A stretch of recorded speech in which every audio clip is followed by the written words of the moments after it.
Смотрите, яблонька. В том году яблок не было.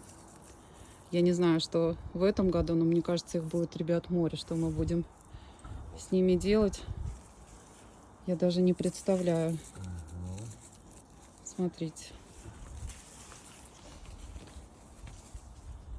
Насушим на зиму, а что? Все дорого. Нынче. Смотрите, какая красота. Это вообще. Там смородинка. Крыжовничек тоже вызревает. Вон смородинка тоже. Как хорошо иметь участочек.